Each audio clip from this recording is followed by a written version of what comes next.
स्वागत है आप सबका। मैं Vivek Bindra, international motivation speaker, leadership consultant, business coach. आपको सफल बनाना मैंने जिम्मेदारी ले ली है। बहुत सारे व्यापारी आज भी मेरे देश में मुंगेरी लाल की तरह काम कर रहे हैं। कौन है मुंगेरी लाल पता है आपको? ये वहां धंधा खोलता है जहां सबका चल रहा है। इसकी जूस की दुकान चल गई, चलो अपनी खोल देते हैं। इसका छल्ली भुट्टा चल गया, मेरा लगा देते हैं। इसकी बिक रही आइसक्रीम तेज, मेरा भी लगा दे आइसक्रीम का ठेला। ये मुंगेरी लाल की तरह धंधे करेंगे तो लोग आएंगे और एक साथ लाइन लगा के। देखिए, धंधा वो होना चाहिए जिसमें दूसरा घुस ना पाए। एक बार और, कम ऑन। मोनोपोली कैसे क्रिएट करें? क्रिएट करेंगे एंट्री बैरियर खड़ा करके। क्या होता है एंट्री बैरियर? आज कमाल का फॉर्मूला देने जा रहा हूं। हाईवे पे जाओ, एक कचौड़ी वाला चल जाता है, 50 और आ जाते हैं। एक मोमोज वाला चल जाता है, 50 और आ जाते हैं। एक छल्ली वाला चल जाता है, 50 और आ जाते हैं। क्या हो रहा है ये देश के अंदर? ऐसे धंधा किया जाता है। हमारे देश के व्यापारी सब मुंगेरी लाल बने हुए हैं। आज वही मुंगेरी लाल को बाहर निकालूंगा। मैं आपसे बात कर रहा हूं, ध्यान देना। व्यापार ऐसा करूं कि दूसरा घुस ना पाए। अपने बिजनेस को एक मोनोपोली अपनी मार्केट में कैसे क्रिएट जानना चाहते हैं?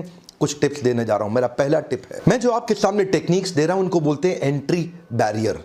क्या कहते हैं? Entry barrier. अपने व्यापार को कुछ ऐसा बना दो कि दूसरा वाला पीछे से घुस ना पाए। ये देखिए, ये नीला समुद्र है, ये लाल समुद्र है, इधर सब के सब आपस में लड़ रहे हैं। इसने एक बैरियर क्रिएट किया, ये आगे निकल गया, बाकी पीछे रह गए। अपने व्यापार में आगे निकलना चाहते हो?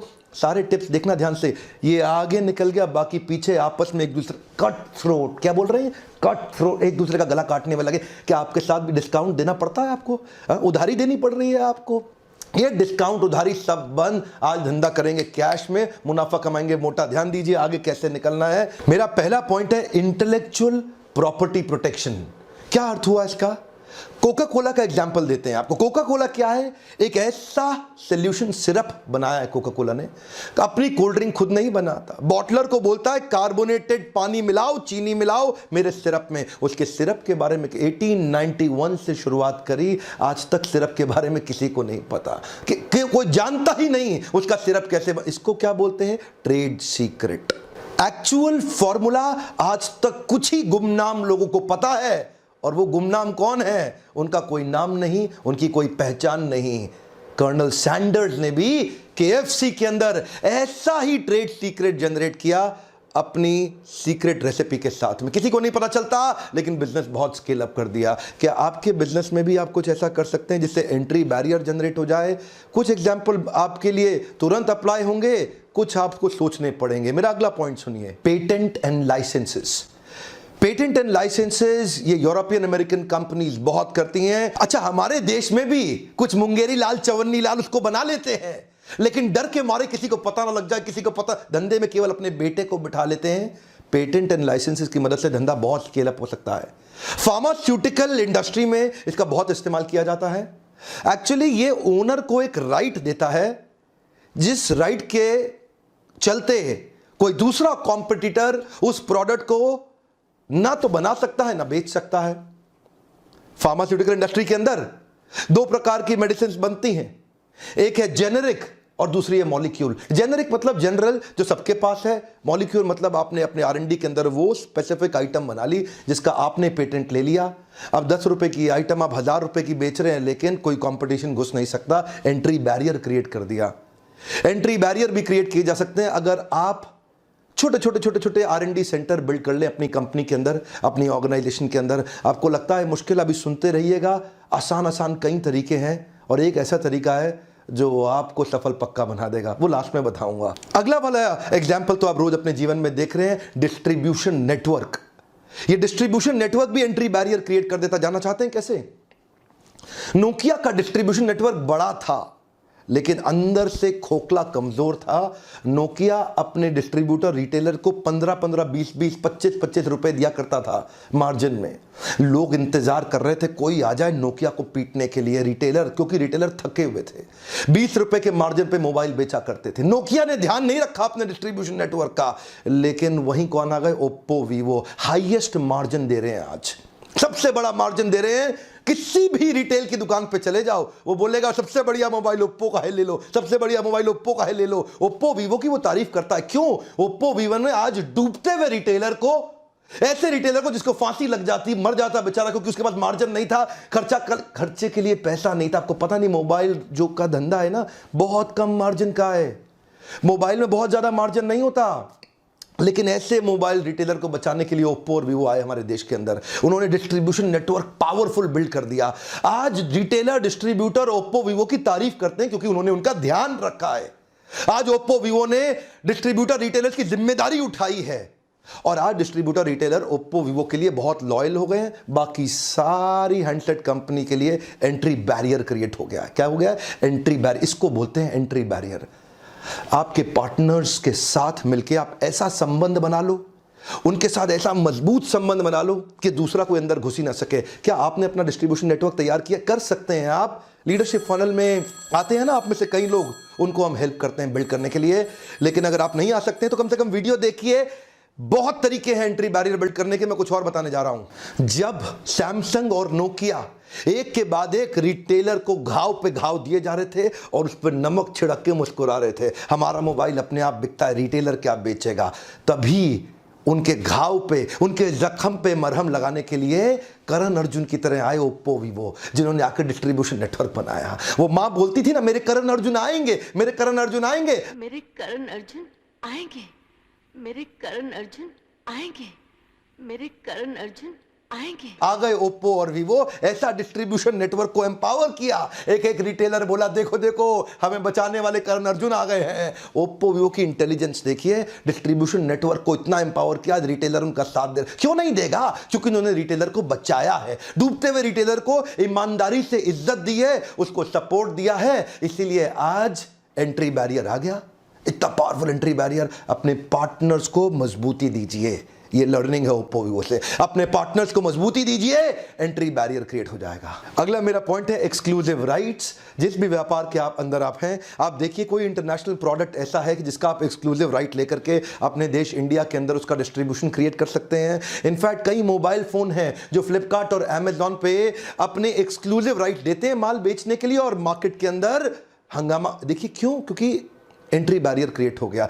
जैसे एमआई के फोन, मोटोरोला, लेनोवो, ये एक एक महीने के लिए अपने प्रोडक्ट को एक्सक्लूसिव केवल फ्लिपकार्ट को देते हैं या अमेजॉन को देते हैं। फ्लिपकार्ट ने तो काम ही ये कर रखा है। 70% जब भी एक्सक्लूसिव धंधे का काम आएगा तो फ्लिपकार्ट ले लेता है। ये उसका तरीका है बिजनेस करने का। एंट्री बैरियर क्रिएट कर दिए। देश के सारे रिटेलर तंग होते रहते हैं फ्लिपकार्ट के कारण। जितने मोबाइल रिटेलर परेशान हैं फ्लिपकार्ट और अमेजॉन से। अमेजॉन थोड़ा पीछे है, वो 30% लेता है। फ्लिपकार्ट सबसे ज्यादा एक्सक्लूसिव सेल्स की डील्स उठा लेता है मार्केट के अंदर। ये भी एंट्री बैरियर क्रिएट करने का तरीका है। कोई भी आपकी इंडस्ट्री के अंदर ऐसा प्रोडक्ट जो अभी भारत देश में नहीं बिक रहा, उसका जो भी ओरिजिनेटिंग कंट्री है, उस कंपनी को वहां कांटेक्ट करके उसके एक्सक्लूसिव इंडिया सेलिंग राइट्स अगर आप में दम है तो आप ले सकते हैं।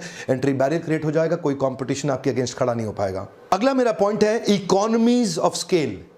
इससे भी एंट्री बैरियर क्रिएट हो सकता है। इकोनॉमीज ऑफ स्केल का मतलब क्या है? माल इतना बेच दो, इतना बेच दो, इतना बेच दो, इतना बेच दो कि वॉल्यूम के कारण आपकी प्रॉफिटेबिलिटी बढ़ जाए, चाहे भले ही मार्जिन बहुत थोड़ा सा क्यों ना हो। उदाहरण है वॉलमार्ट, उदाहरण है डी मार्ट, उदाहरण है बिग बाजार। ये लोग जब मार्केट से माल खरीदते हैं ना, इतना बड़ा बल्क में सेंट्रलाइज्ड परचेजिंग के कारण खरीदते हैं, अपने आखिरी पैसे के 100वें हिस्से के आखिरी पैसे का भी डिस्काउंट ले लेते हैं। इतना बल्क में खरीदते हैं कि उसके कारण ये इकोनॉमीज ऑफ स्केल बिल्ड कर लेते हैं। इनसे सस्ता कोई खरीद ही नहीं सकता, एंट्री बैरियर हो गया। अब इनसे सस्ता कोई बेच ही नहीं सकता, एंट्री बैरियर हो गया। आप अपने बिजनेस को बहुत बड़ा करके, मार्जिन्स कम करके ऐसा प्राइस मार्केट में ऑफर कर सकते हैं जिसमें एंट्री बैरियर क्रिएट हो जाए और कोई और। यही तो डील रहती है इसकी बिग बाजार की। आप सोचते होंगे इतना माल सस्ता कैसे दे देता है, यही तरीका है उनका। या फिर डी मार्ट भी कर रहा है, अब इससे में बहुत तेजी से ग्रो कर रहा है हमारे देश के अंदर।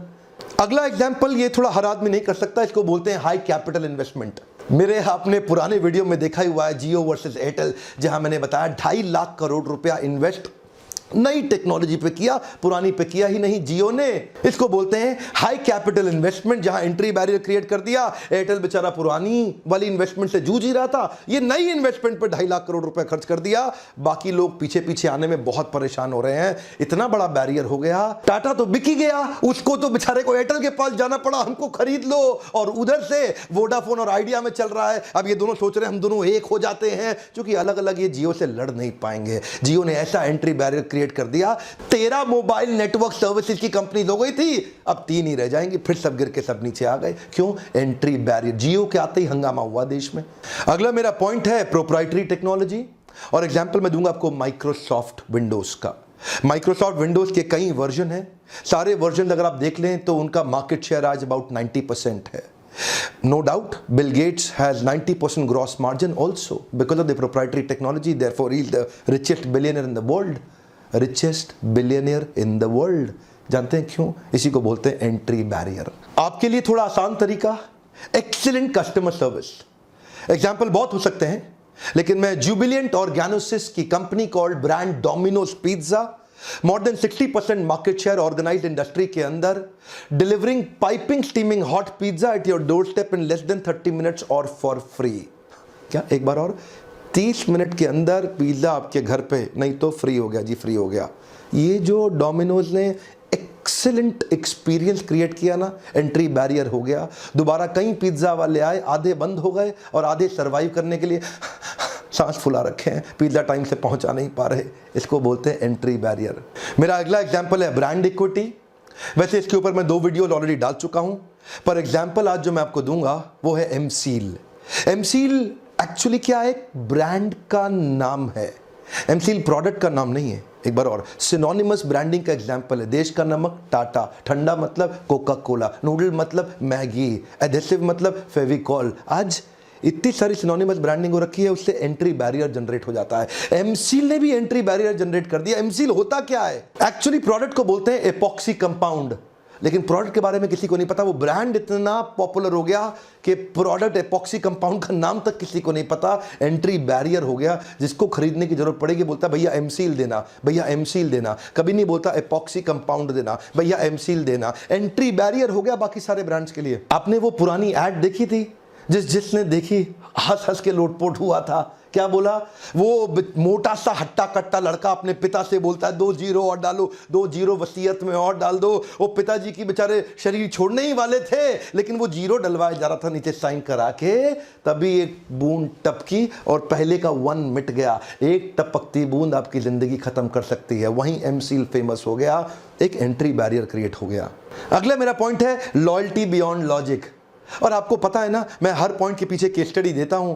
मेरे क्लाइंट्स हैं, अच्छा हमदर्द भी मेरा क्लाइंट है। हमने क्या देखा, हमदर्द के कुछ प्रोडक्ट थे जो हैदराबाद के अंदर इस्लाम प्रैक्टिस करने वाली कम्युनिटी के बीच में बड़े पॉपुलर थे। यूनानी प्रोडक्ट, प्रोडक्ट भी बड़े शानदार थे। बीच में हुआ ऐसा कि हमदर्द की कंपनी के अंदर स्ट्राइक हो गई, शायद लेबर यूनियन से हुआ होगा, और वो प्रोडक्ट बनना नहीं। इतने में पीछे बैद्यनाथ ने तैयारी मारी, बैद्यनाथ लेके अपने प्रोडक्ट पहुंच गया। लो भाई हमदर्द तो है नहीं, मेरा ले लो, मेरा ले लो। लोगों ने लेना तो शुरू कर दिया, लेकिन जैसे ही हमदर्द वापस आई, लोगों ने बैद्यनाथ को फिर से भगा दिया और फिर से हमदर्द का प्रोडक्ट लेना शुरू कर दिया। इसको क्या बोलते हैं? Loyalty beyond logic. कुछ मार्केट के अंदर, कुछ रीजन के अंदर आप लॉयल्टी बियॉन्ड लॉजिक जनरेट कर सकते हैं। जैसे इस्लाम प्रैक्टिस करने वाले लोग हमदर्द में बहुत फेथ रखते हैं, वो लॉयल्टी बियॉन्ड लॉजिक है। बेचारा आया तो था बैद्यनाथ, लेकिन कुछ कर नहीं पाया। ध्यान दीजिएगा, रीजनल लॉयल्टी बियॉन्ड लॉजिक भी हो सकती है, जो मैंने पिछले वीडियो में बताया। राहुल गांधी की अमेठी के अंदर लॉयल्टी बियॉन्ड लॉजिक है। कोई भी आ जाओ, राहुल गांधी को अमेठी में हरा नहीं सकते। ऐसे कई उदाहरण हो सकते हैं, रीजनल हो, नेशनल हो। आपकी मार्केट के अंदर भी आप ऐसी सर्विस क्रिएट कर दो, लोग आपको लेके लॉयल हो जाएं। कोई भी आ जाए, आप ही से माल लेंगे, किसी और का लेंगे नहीं। ये एक एग्जाम्पल था केस स्टडी का। क्या आपके मन में कुछ सवाल आ रहे हैं कि ये आपके बिजनेस में कैसे इंप्लीमेंट होगा? अगर आप अपने बिजनेस में इंप्लीमेंट करना चाहते हैं तो इस पे मैं कुछ फ्रेमवर्क्स बना के देता हूं आपको लीडरशिप फनल प्रोग्राम में, जहां कस्टमाइज तरीके से आप उससे प्रश्न कर सकते हैं कि आपके बिजनेस के अंदर एंट्री बैरियर। देखो, अगर धंधा ऐसा करोगे जो हर आदमी कर रहा है तो डिस्काउंट भी देना पड़ेगा और उधारी भी देना पड़ेगा। कभी धंधे में पनप नहीं पाओगे। असली व्यापारी वो है जो कंपटीशन को तहस नहस तक कर देता है। मैंने बिल गेट्स और मुकेश अंबानी को देखा, इनकी आदत है, पारिवारिक आदत है, पूरे कंपटीशन को तहस नहस कर देने की। आप अपने बिजनेस के अंदर ब्लू ओशन, इनोवेशन या डिफरेंशिएशन क्रिएट करना चाहते हैं और आप चाहते हैं एंट्री बैरियर लग जाए ताकि आपके बिजनेस में हर कोई ना घुस जाए और आप अपने बिजनेस को नए लेवल तक लेके जा सकें। मैं कुछ ना कुछ केस स्टडी के माध्यम से ही उस वीडियो को समझाता हूं, टॉपिक को समझाता हूं। आज भी हर पॉइंट में आपने ध्यान दिया होगा, कोई ना कोई कंपनी का, कॉर्पोरेट का एग्जांपल और केस स्टडी देके उस पॉइंट को एक्सप्लेन किया। यही मेरी स्पेशलिटी है जिसके लिए आप हर बार आइए और इन पावरफुल वीडियोस को देखिए। आज का मेरा प्रश्न बड़ा सीधा सा है, अगला कौन सा केस स्टडी देखना चाहते हैं, खुल के बताइए। कुछ मैं तुरंत बना देता हूं, कुछ को बनाने में समय ले रहा हूं। मैं जानना चाहता हूं मेरे व्यूअर्स के बीच में सबसे पॉपुलर केस स्टडी कौन से बनाने की डिजायर है, जो आप मुझे कम्युनिकेट करते हैं। सबसे ज्यादा वोट आप कौन सी पॉपुलर केस स्टडी को देना चाहेंगे, मैं नीचे जाके पढ़ूंगा। जो केस स्टडीज आपकी इच्छा हो, एक दूसरे के कमेंट पे भी आप कमेंट कर सकते हैं।